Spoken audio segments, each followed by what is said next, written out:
Welcome to High Gluttony. Hello, gluttoneers. I'm Gretchen. And I'm Becca. And today we are making Chouquettes as a primer for making pâte choux, which is an extremely versatile dough that can be turned into cream puffs, eclairs, gougères, even churros or beignets.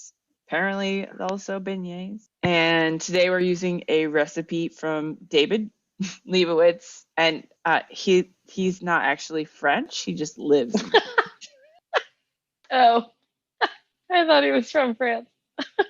Well, he lives there. So adopted French, I guess you could call him, because he lives in Paris and he likes it there. So, but anyway, we do trust his recipes for ice cream. And I think we debated whether this is a world level 2 or world level 3. I think it depends on how it goes for you. You'll hear later, but I didn't have a great time with my first pass of the dough. And so the second pass felt very simple. The first pass, extremely complicated. So I'm not sure how to find a balance between 2 and 3 on that. I'm sure with time I would get better at it. But this first time, if I didn't have Gretchen to talk me through it, I probably would have given up. And that would have been fair, to be honest, because I still can't explain what happened to your dough. I'll post pictures. So really, your specialty equipment that you will be using will be a piping bag and then a brush. But we did this by sheer woman power, but with the whisking, because no actual men were involved. So it's woman power. Not this time. No food processors. And assuming everything goes according to plan, there was really about an hour of active time, depending on how you qualify crouching in front of your oven, watching the Chouquettes rise. Right. If all goes to plan, though, as Gretchen said, you're pretty much just combining water, salt, sugar, and butter on your stovetop until that's melted, removing it from heat, adding your flour, mixing it by woman hand, as Gretchen said, until you've got a smooth dough. And then the next step is adding 4 eggs one at a time. And this part is really important because you don't want to add the next egg until the first egg is fully mixed in. Yeah, that's important. Not sure why, but it's important. So there's got to be some sciencey reason. Well, okay, to be fair, I think you could add all the eggs at once, but let's just stick with the recipe and not go wild willy-nilly with my improvising. All right, we didn't do that in the episode, so why am I doing it now? Right. Shut your mouth. So then once we've added our eggs. So you have to transfer it to a piping bag, although you can use a scoop. That it is possible, but it's way easier to pipe this stuff out. And then pipe out your little shapes. Balls. I was going to say poo emojis again, but I was like, we didn't really do that. So no.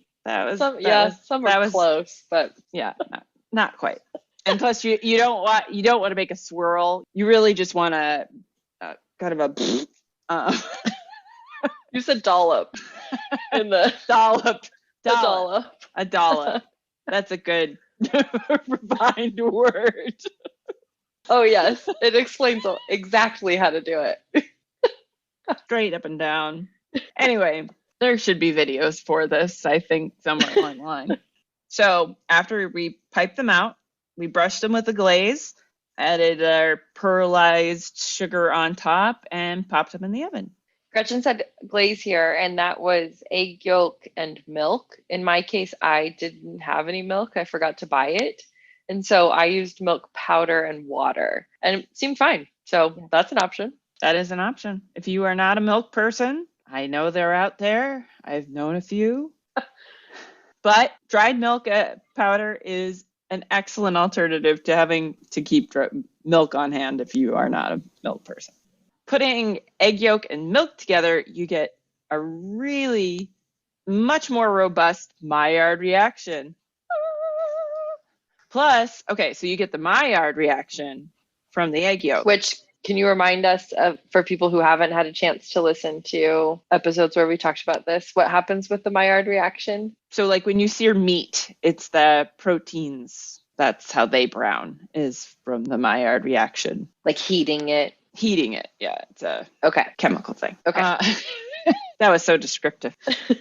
And then your milk, part of that egg yolk milk glaze, brings the sugar component, so that browns too. So you get two different types of browning going on. And then you put those puppies in the oven, let them bake. Let them bake. Let them rise into slightly misshapen, puffy, and delicious rolls. They do really look like cauliflower. So when you really think about it, because the way they have like lobes and things. Mm-hmm. Mine really looked like Dutch Crunch bread in just a little ball shape. Mm-hmm. As always, though, we're sharing the recipe and our notes on highgluttony.com. Be sure to like and subscribe wherever you get your podcasts, and follow us on Instagram, YouTube, and Facebook. Have fun making or listening to us make Chouquettes. Have fun. All right, section 1. We start this section off talking a little bit about the versatility of pâte à choux, which we'll explain a little bit more in a minute. But pâte à choux was named after the French word chou, meaning cabbage. So basically, we're making little puffed up cabbages. And then we talk a little bit about the ingredients and the recipe steps before we both start finishing up the last of our ingredient prep. And we talk a little bit about the special pearlized sugar that you need for this recipe. Although we did make our own sort of pearlized sugar with the granulated caramel. So this is an option. And then we talk a little bit about what pans we're using, and then start mixing up that glaze of egg yolk and milk for later. So we've got our oven preheated and our baking sheet lined. So we're ready to go into the next step, which is preparing the dough, which starts with heating your water, butter, salt, and sugar all together in a pan. And once that's boiling, remove from the heat and add your flour. Then back on the heat and stir like crazy. We've removed a lot of those sounds because they were not appropriate sounding, just so you guys know. Yeah. It's around this time, though, that I realized something has gone terribly wrong with my first batch of dough. And so we try to start troubleshoot that a little bit before we head into the next section. So us really trying to figure out what happened and understanding the start of what's going wrong with my dough is how we close out section 1. Enjoy! Welcome to Chouquettes, everybody. Our gluttoniers. Oh my goodness. You know what I just noticed about the recipe? It does say 1 egg yolk, not a full egg. Oh, like you already wanted to do. Uh-huh. Mm-hmm. Except if I'd read the recipe, I would know. Right. Well, that's not fair. I did read the recipe. If I'd read the recipe 3 or 4 more times. I just realized I forgot to get milk. Oh, okay. Shoot. Do you have any dairy product? I have mascarpone. I have milk powder. Hey, that'll work. You take like a tablespoon and mix it with some water, and Bob's your uncle, or however that. And this comes from Bob's Red Mill. Bob's Red Mill, your uncle. Bob's Red Mill, your uncle. Oh boy, it's gonna be a good one, guys. We're both drinking already. Some rye and San Pellegrino. That's happening. I've smoked. Have you smoked? I have smoked. I've smoked at least once today. Mm-hmm. So everybody, we're doing Chouquettes. This is going to be your introduction to pâte à choux baking, or well, pâte à choux as a baking concept / cooking concept.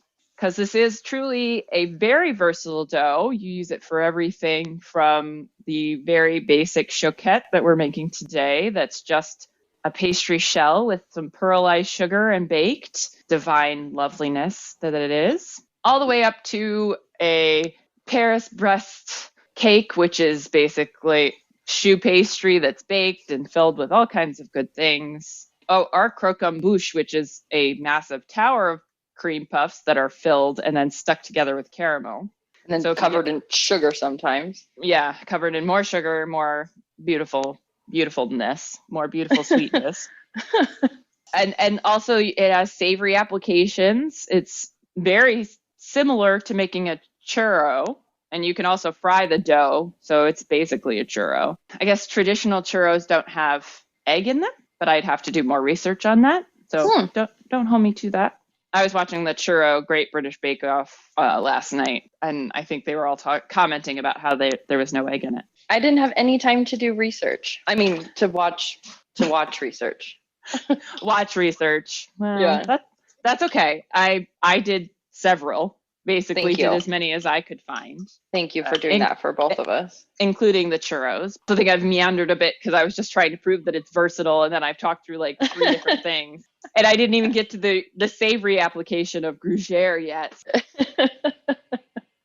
This thing that we're making today has lots of different applications. It's a very easy appetizer to make gougères, so we'll have to do that at some point just to do this again, and something for everybody's arsenal. So we're using the recipe from David Leibowitz, who, he lives in France, so we think he should know what he's talking about. But I do have a lot of respect for his cooking. So here are the ingredients for our pâte choux pastry. So we've got 1 cup of water, half a teaspoon of salt, 2 teaspoons of sugar, 6 tablespoons of unsalted butter cut into small chunks, 1 cup of flour, 4 large eggs, and 1 egg yolk mixed with a teaspoon of milk, which we will use as a glaze at the end. So don't worry about those right now. Just keep it in mind for later. Our ovens are at 425. Mine's actually at 475. I just checked. I said it wrong. Hey, higher is always better, especially with what we're trying to achieve. All right, so now we have our oven set to 425.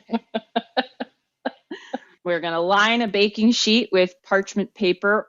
It says or a silicone baking mat if you have that. I tend to prefer parchment for this type of thing because I just feel like the silicone doesn't give me the same finish. But this may be a totally made up thing I have in my head. I'm not sure. You're going to heat things. You mix in your flour. Then you add your eggs. Then you're done with that part. And you put it into a piping bag and pipe it, or form it if you don't have a piping bag. Becca and I both need to measure at least some of our ingredients still. I need to do my eggs and measure my salt and my sugar. Where are you at? I have everything done except for my eggs cracked. Why do the eggs need to be at room temperature? The reason the eggs should be at room temperature is because we're making that heated paste. When we heat everything together, if you put real cold eggs into it, they're not going to react as well. It makes it easier to mix basically because you won't have any warming to do, I think it lowers the risk a little bit of them scrambling when you put them in. Got it. Crack these puppies. I put all my eggs in one thing. That's fine. Even though we'll have to add them one at a time. Yes, I mean, if it's a real problem, you could always get yourself a little container and put one, basically measure one out before you put it into the pot. Mm-hmm. But usually, because eggs come out of the shell as one bit. Okay. If you're you can kind of roughly guess 1 egg at a time. It doesn't have to be that exact. Okay. Just not all at once. Yeah, just not all at once. It doesn't like that. Yes, that is the more key element is that it doesn't want it to go in all at the same time. Do you want to talk to me now about pearl or crystal sugar, or should we wait until the part where you put it on? I mean, we could talk about it now just because it's the unusual ingredient that goes into this. But I didn't really read a lot about how it's made. I don't know anything about it. Brand I have here is Lars Own, and it says Swedish pearl sugar. This is just what I get. So it's just a larger granule. Larger crystals. There's nothing. Yeah, nothing all that special about it. It's just the size of it. Okay, great. Yeah, as long as you've got some larger crystals to press into the top, that'll be good. Now we each made our granulated caramel and then sieved out large chunks, right? Yes. I have a question about pan size. Yeah. They say a small saucepan. It's pretty small. I think it might be 1.5 quart. It's 1.5. I have 1.5 or 3. That should be fine. Okay. I have a 2 quart, and I think that should be more than enough. So I think a 1.5 quart should be fine. It's not as much dough as you would think for as many as we're going to get out of it. Okay. Step 2, we're going to heat the water, salt, sugar, and butter in a small saucepan, as we said. It says stirring until the butter is melted. So what temperature are you putting this at, Gretchen? Medium low, since Okay. it doesn't have to be really hot. Just melty. I'm using a wooden spoon because it has good heft to it and should stand up to your paste making. Okay. I'm going to bring my alcoholic beverage closer over here. Good thinking. And I haven't cracked my other egg yet. Maybe I'll just do that now while I'm waiting for this to heat up. I'll separate white from my yolk so that I have that done, and then I can put my eggs away. Okay, I'll join you. And we just want the yolk. Just the yolk. Okay. We're going for maximum browning. And as our research when we did the beef Wellington went, we found that the superior browning of an egg yolk was much preferred. So we're actually increasing the amount of browning because they're also putting milk into that as well. How does the milk increase the browning? The sugars and the milk solids in it brown. So okay. They add to the browning ingredients. I'm completely melted over here. Wow, that was fast. Well, my butter was at room temperature. Everything was at room temperature, and it had also been sitting on the oven where it's quite warm. So it's starting at a warmer state. Oh, and I'm even starting to get some boiling. So I'm going to turn mine down a little bit and remove from heat. Oh, okay. Would you talk us through these next steps? Because I stopped after just melting. So we've melted our butter. Then as soon as you're melted, you're going to remove your pan from the heat and add all your flour at the same time. Then we putting the pan back on the heat and stir rapidly until the mixture pulls away from the side, which won't take very long at all. Have you added yours yet? No, everything just got melted. So I'm going to remove it from heat, dump all the flour in at once.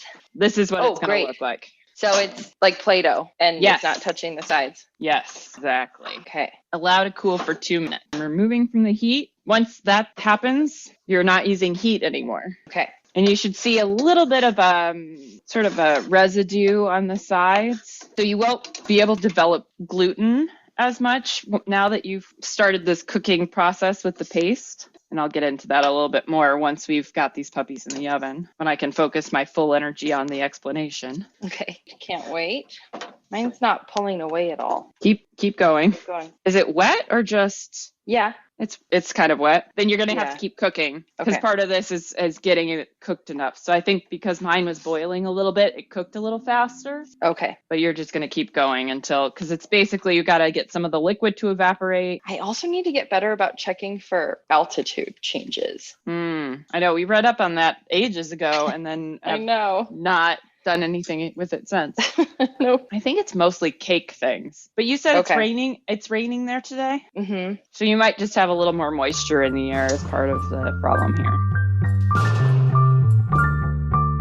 All right, we're moving on to section 2. Gretchen's dough is ready to go. Why am I talking about myself in the third person? Because that's in the notes. Gretchen's dough is ready to go. I said that out loud in my head too as I wrote it. And that's why I was like, that rhymes. So I am ready to move on to the next step after we've gotten our flour completely mixed in. So I'm adding my eggs. Well, Becca is still trying to figure out what's going on with her dough. And ultimately we have to decide that Becca has to start over. Yep. It was really fucked up beyond redemption. So I started over. And I continued to stir eggs into my dough with bits of my dough just leaping from the pan on every so often. Will not make chouquettes again without cleaning my stove first.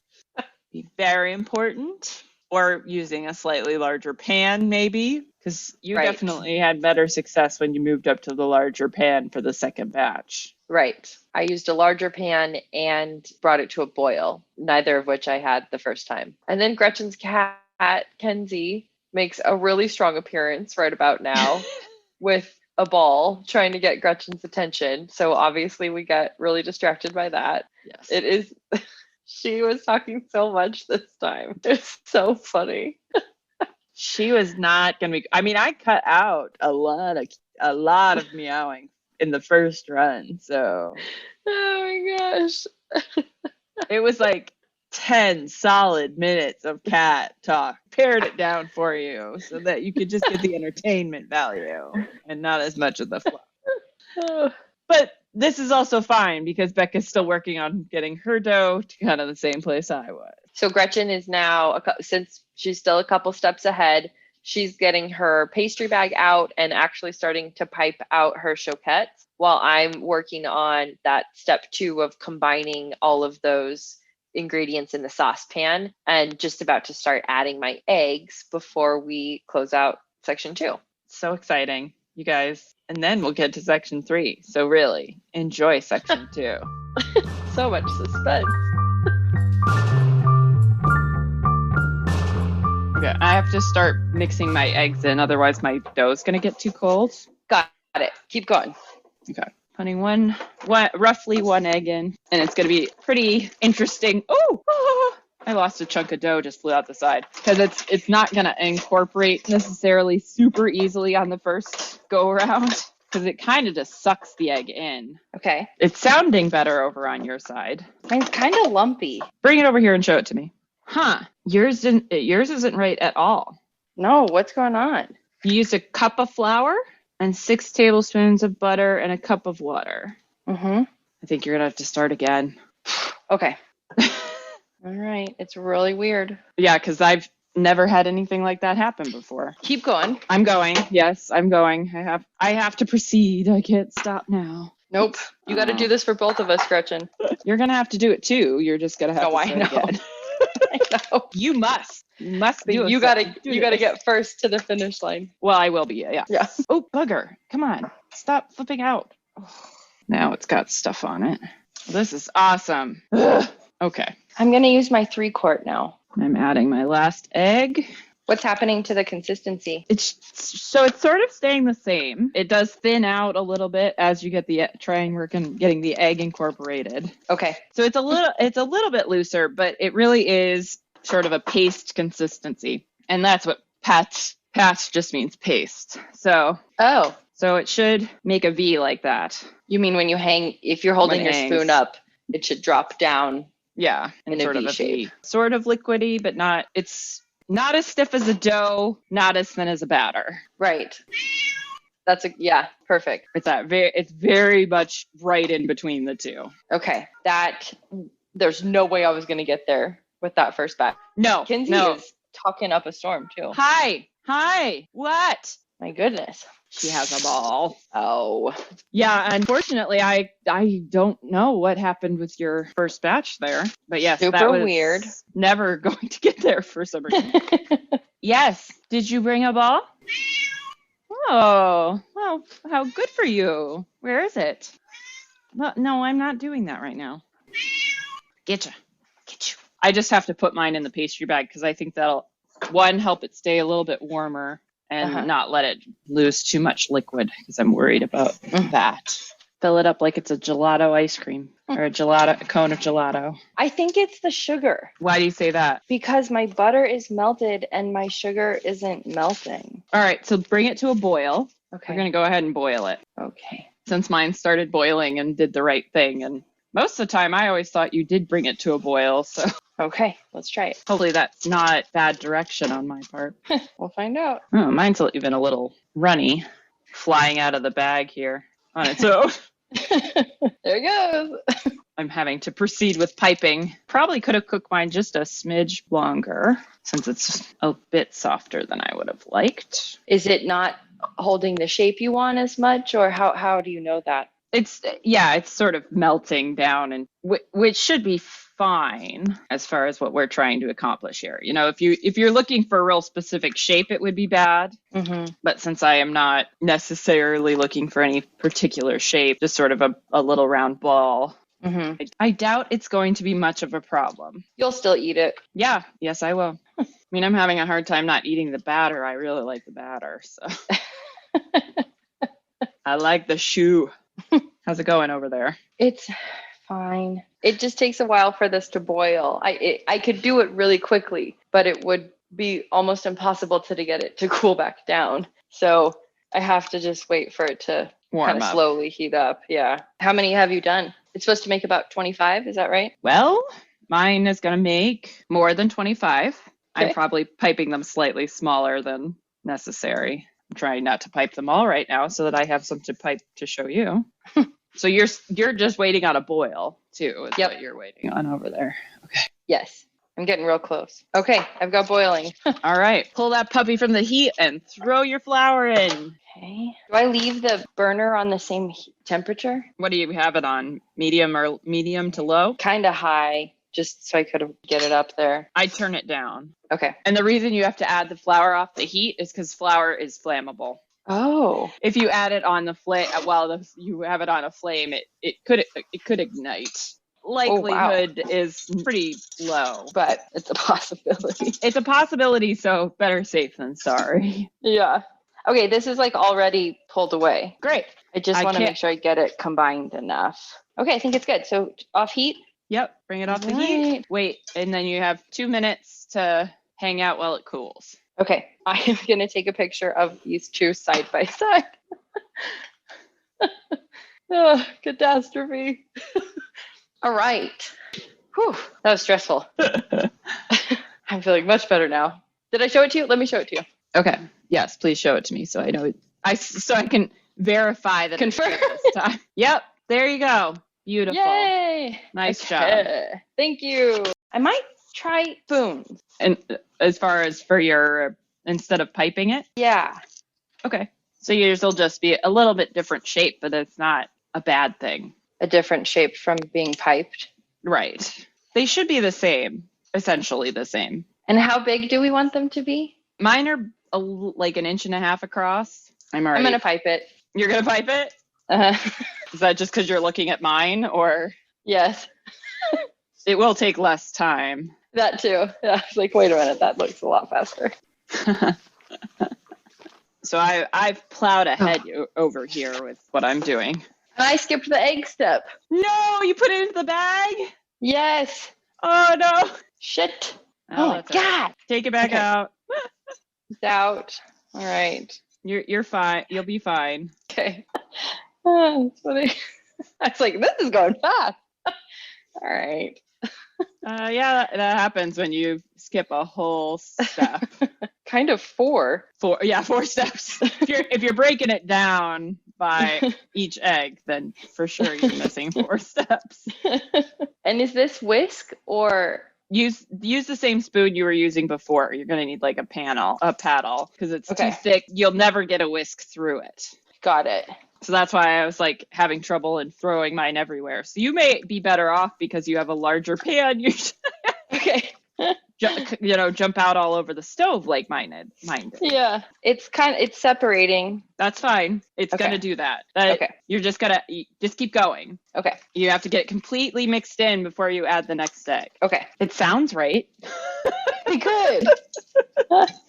So completely mixed in, meaning like no liquid at all, or it's okay if there's a little bit of. It's okay if there's a little bit, like just sort of still around, but definitely want it to be more absorbed than not. Okay. My dough, now that my dough is cooled slightly, it's piping a lot easier. I should it, and it's holding its shape a lot better. Cool. Well, hopefully yours will be a little bit cooler than mine was, so it will be easier since you took it out of the pan and had to put it back. I know. Oh, God. I'm doing great today. Whew, it's a workout. Yes, it is. This is why I'm pretty sure I've always done it in a mixer. I get it. While not as much control, much easier on the hands. And the shoulders. Ugh. If I was even remotely ambidextrous, this would not be as difficult. I can highly recommend working on becoming slightly more ambidextrous then. It does come in handy.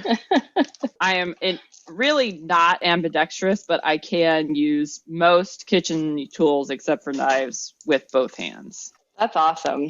Although I think I'm going to suggest when you brush on your egg onto all of yours first and then put your sugar on. Okay. Because the ones that are closer to the beginning, the caramelized sugar is like melting. Mm. So we may be ending up with some totally different scenario going on here. Right. All right, we made it to section 3. I have finally caught up a little bit enough to finish my second batch, enough to start piping my balls out and piping my balls out.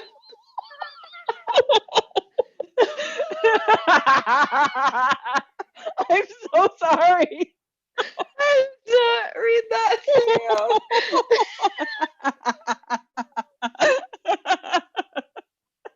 Because it sounds like piping your balls out. Like you're really piping so hard. I never piped so hard in my life.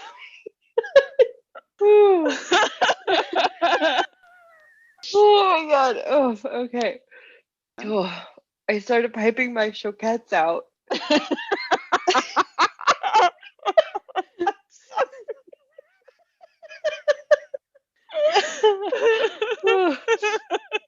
Oh my god. Okay. I'm sorry. I promise to stop laughing. Okay.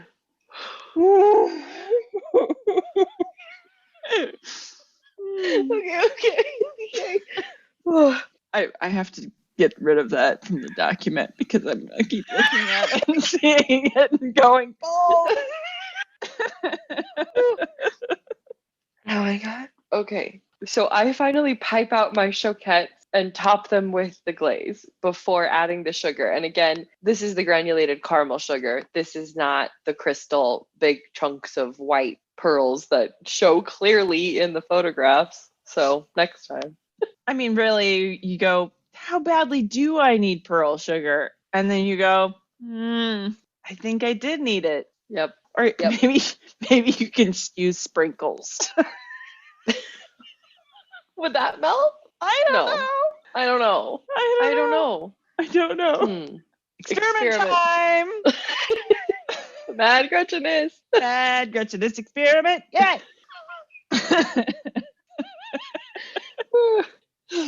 Okay. So since I had gotten some puffs in the oven already, and Becca is working on catching up, and I was trying to wait for a little bit, I had been doing the Great British Baking Show oven squat. Because you got to watch them, and I wanted to watch them all pop up. I have to say it's much more dramatic in a time lapse, because after a while, you're just crouching in front of an oven. Going, they're still rising. Yep, still happening. And once Becca gets hers in the oven, then we get into the history or the lore of pâte choux. Oh yeah, that was fun. And then we go back and forth a little bit between checking on our dough and sharing history and facts about how a pâte choux works, how it bakes, which means Gretchen has her on food and cooking back out. So she is referencing that. And then we are finally done squatting in front of the oven because our Chouquettes are done.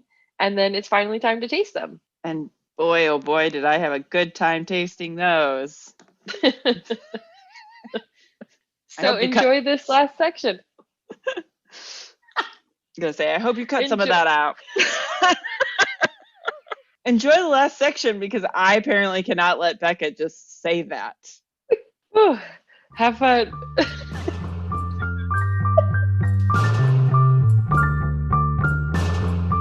So we're going to put the dough into a pastry bag, and we're going to pipe small domes, I guess you could call them, onto your baking sheet. Then we're going to brush them with the egg yolk and milk mixture and push. He says to make sure you put on so much of the pearlized sugar that you think it's a ridiculous amount. And push it into the dough a little bit. So we're actually going to smash these a little bit. Okay. We're not really trying to smash them, but press firmly. Press firmly. How much longer you have on your dough there? I just put in my last egg, so Great. I'm almost done. So I'm going to put what I've got done here, because I've got a full baking pan done, into the oven real quick. Okay. And then I'm going to use another small baking pan for the rest of them. Hey, I got a V.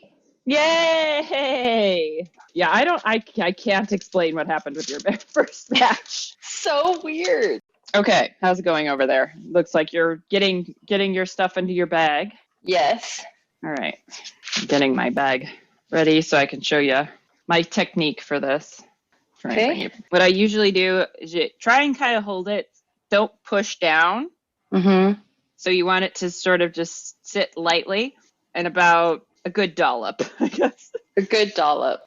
What? Mine are just, of course, very oddly shapen. Well, piping takes a while to get used to. I've done so many little shoe things in my life. Oh, that was a really good one. I think I've got maybe one more in here. So how long do they cook for? 25 to 30 minutes. Okay. So I mix the one egg yolk with the milk Right. and brush it on. Yep. All right. Mine are already starting to poof. One's in the oven. Did it say something about if they start to get too brown to turn the temperature down? Yes. So you're brushing your glaze on all of them first and then doing the sugar last? Yes. I have 2 left to glaze. Mine have lost a lot of their shape already. They're just weird piles. Yeah, that's kind of not unexpected Okay, great. and not necessarily a problem either. Perfect. Of course, I didn't put a timer on for my first batch, so I really don't even know how far along they are. I'm going to wait to put the sugar on these puppies for a few minutes because otherwise it just might melt. I'm going to do the watch the oven thing. I want to open the oven just yet. I just put mine in. Okay.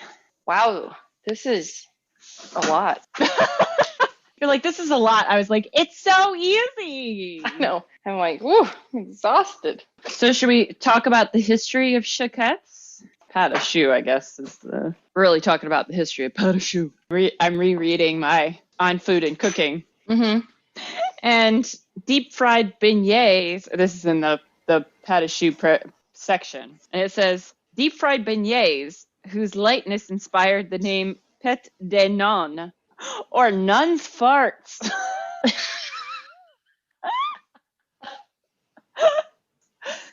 How Naturally amazing is that? The French, they've got some sense of humor over there.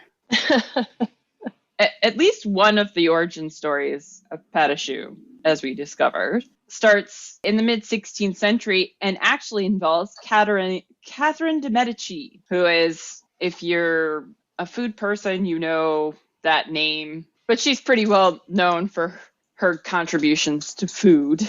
But I don't really know that much about her. Maybe I'll have to do a little research on that one. But this was invented by her Italian chef named Pantanelli. And he went with her from Italy to France when she got married. She married King Henry II of France.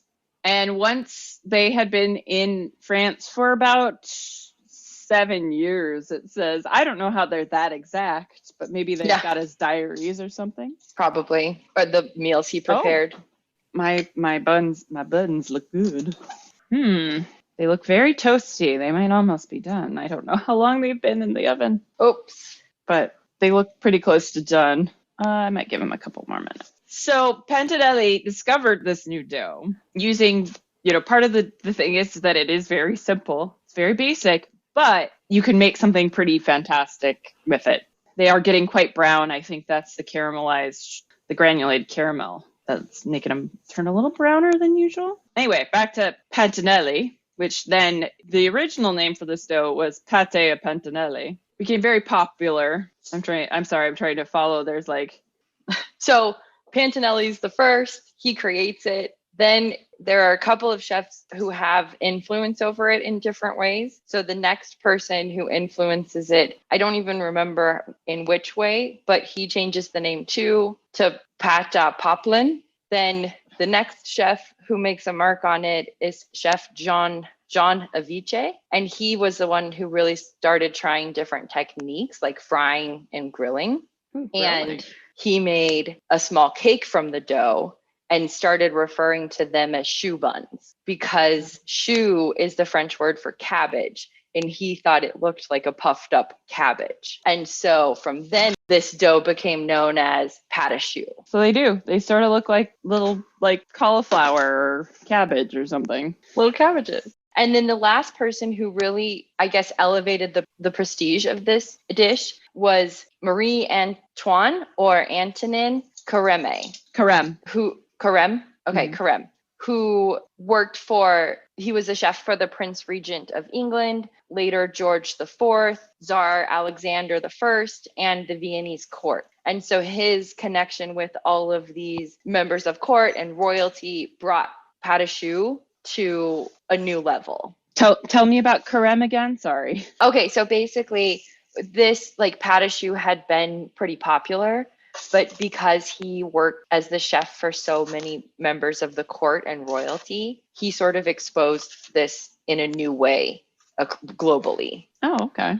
Interesting. Yeah, I think before it mostly been just in France. Oh, okay. So he's the one. He's an interesting character too. We will at some point. I don't know anything about him. Definitely, kind of do some deep dives into some of the historical figures in cooking because That'd it be would fun. be really interesting. And I learned about all these people at certain points in my cooking career. But by now I've completely forgotten everything. So Right. Mine have been in for 10 minutes. I'm going to do a little check on them. good. Don't open your oven door. I might turn the temperature down too. Okay. Be interesting to see how this batch turns out versus the other. The egg milk glaze had time to dry, so it's not turning the sugars into much of a liquid this go around. Oh, Ooh. It's the oven squat. Squat, squat, the oven squat. was there anything from on food and cooking that you wanted to share about? Oh, right. Sorry, I'm just like obsessed with looking at them. Well, yeah, they're so cute. They're so cute. So the real thing I wanted to cover was kind of how it works because I knew how this worked, but the refresher is always better because you kind of start cooking the exterior a little bit in the first step. It manages to kind of make this like harder outer shell that traps air. So then on the inside, when the steam and stuff is expanding, that's why it grows like it does. So like it's just all about trapping the steam inside that makes that lift. So it's just sort of like that's how you get your outside. That's the thick outer shell with a lot of volume, air volume, and because you make it hard outside and then let the inside expand. And that hard outside is created with the egg yolk and milk mixture. A part of it, yeah. I mean, that's Okay. the stuff that goes on the outside is mostly cosmetic. Oh, what did you mean then by the first Because- step sort of creates a harder shell already? Okay, so your first step starts cooking the flour. You're cooking the flour. In the and- saucepan. Right. So you've got the water and fat that tenderize your gluten proteins so they don't develop as much elasticity. Like, when we do the breads, how we do it when we do bread. We want to stretch that gluten because the gluten is what provides that structure that the air bubbles get trapped in, right? Got it. So if you're tenderizing those gluten, you won't have as much structure from that particular protein. And then you start gelling the starch, which is that part where everything starts to the water gets all absorbed, and that's the gelatization of the starch. And that's what basically makes it makes it a dough. So this is technically a dough versus a batter. It's that gelation step. And then the eggs, just as you add them, they add richness from the yolk and structure from the white. Can you say that again? The protein in the egg white helps develop the structure that contributes to that crispy outside. Awesome. Crispy outsides. Yeah, better check yours. So that's why it has a note here to say if you want them crispier, poke a hole in the side. Right. When you So take them out of that'll the oven. release your steam. So mine are pretty dark. I am almost 100% sure that is for sure from the caramelized sugar is what's causing that to be so dark. I kind of want to turn mine around in the oven, but I Flip 'em. shouldn't open the door, right? You can probably now. How long have Okay. they been in? They've been in for 22 minutes. No. Yeah. About 20 minutes. So it's okay. I think, yeah. If they've Okay. been in for 20 minutes, they should have enough structure. You just don't want to do it too early because then they will start to fall. I see. Mine kind of look like mini Dutch oven or Dutch crunch rolls. Yeah, that's about right. Oh, okay. I mean, Okay. this is what mine look like.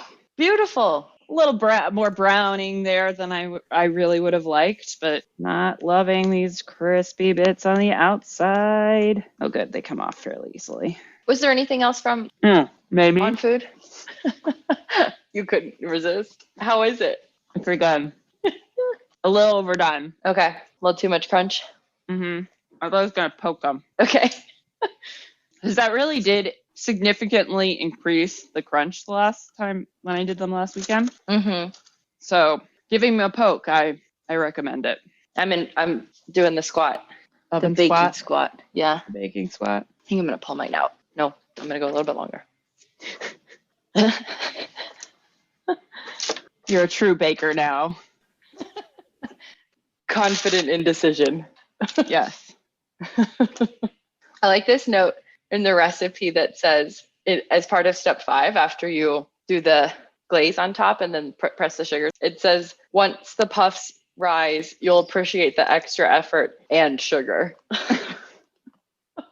I did not get as much sugar on them last weekend. I have to say, I think this batch is superior as far as sugar crunch goes. Oh, so here's the last note from in the book. It does say that the fat, so that additional fat from the yolk and the milk will help crisp up the outside a little bit extra, because that part of the fat going into the actual batter, that will also contribute. But so you get a little bit extra fatty. Nice. Extra fat on the outside. Baking science. Baking science. Look at this first pass batch now. It is just like a weird soup. I'm completely bewildered as to why it did that. It's so mysterious. Oh, delicious. That's so good. Awesome. So I guess then anything else to share about them that we think people need to know? I'm going to eat all of these today. I think mixing them by hand was a really good idea, because these are definitely more tender than the ones I did last week that I used the stand mixer. Okay, mine are out. Let me show you some. Oh, these are so good. Some of mine have holes already. Yeah, that happens because that's okay. That outside setting. Oh, they're beautiful. Thank you. Nice work. Woohoo! See, I told you it wasn't that hard. No, they just don't have the big crystal sugar granules. Yeah, the granulated caramel definitely melts. Right. So the pearlized sugar might have an advantage here. Right, aesthetically for sure. They look great. I'm excited. I'm going to take some pictures and then eat some. Delightful. I don't know. Anything else you want to talk about, or are we just so pleased that we've made it through and it's only been 2 hours that we are just like, let's cut it off at the knees here. I'm trying. I mean, that sounds exciting. And also, I don't even know if there's anything else in particular that I wanted to talk about. No, I think it's this is definitely one of those things that the warmer they are, the better they are for eating. So I will let you go take pictures and then you can enjoy them as soon as possible. So. Let's do it. Awesome. Thank you for helping me through this one. This was quite the experience. Every time I have you do something new, it's like there's some huge hiccup with it. So Yep. I'm glad. You're welcome, everybody. I'll go through it for you so you know exactly what not to do, which we don't know what happened, so we can't even help you there. Well, but at least we can say, if it looks like this, start over. Yeah, right. I can't explain what happened. I wish I could. I will look into it. Because maybe I can find some explanation for it.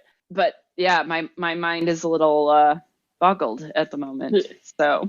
Yep. I'm not looking forward to cleaning that pan. Unfortunately, yeah, that's probably about right. All right. Thank you so much. Another high gluttony adventure. Yay, success. Woohoo! Woo! We have completed our chouquettes. Ta-da! Ta-da! Time for final thoughts. I think maybe the granulated caramel might have been a bit of a mistake, since did in fact get too brown in the oven.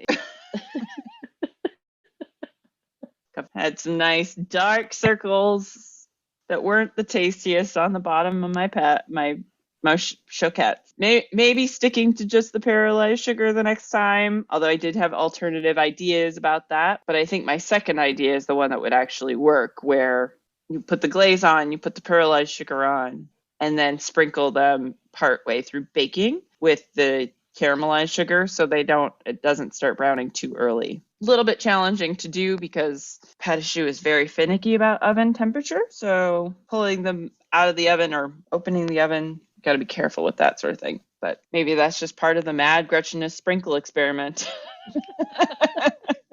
Part 1, sprinkles. Part 2, exactly when to add the granulated caramel. I love it. Well, it's going to be all those batches from when I'm trying to figure out what the hell went wrong with your first dough. So I don't know. Thank you. It's a mystery. It's still a mystery. That first dough was such a mess, and it was a literal mess to clean up. It was disgusting. Ultimately, I ended up only eating about half of one of these guys just because it's a little bit too much egg for me, but James ate all the rest and loved them. So a little bit of a Duchess potatoes repeat for this household.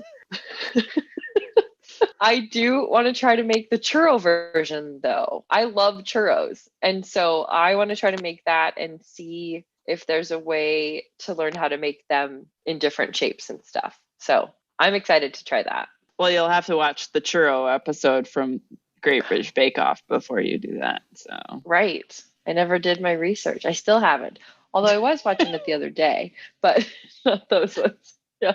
I was going to say, it seems a little late to do chouquette research now. I know. We're recording the outro. It's way too late. It's a little too late. Oof. Oh, well. Oh, well. But again, we'll have this recipe up on the website, which is hightogluttony.com. And email us. We want to hear from you. Have you made any of our recipes? Do you have questions for us? Give us an email at hightogluttony@hightogluttony.com. Do you want to tell us we talk about balls too much? I don't know. Maybe you do. Impossible. I'm just saying. Could be a reason to rate us. That's true. High gluttony, everybody. Thanks for joining us for this super fun chouquette episode. Chouquette. Now I can make anything. Yeah. Yeah. I mean, I think you would probably like gougères more. You have cheese to balance your egg. That helps. It's a little bit something to distract from there. Do those have to be glazed in a similar? Mm-mm. Oh, all right. Yeah, I can do gougères. That's Sorry. like a cookie. I'm sorry I made you do a baked good with glaze. I'm so sorry. No, it's good for me. I mean, at least someone eats it. That's true. At least you do have somebody there to help you. Yeah. So enjoy chouquettes, gluttoniers. Yeah. Chouquette. Woo. Woo. Shit.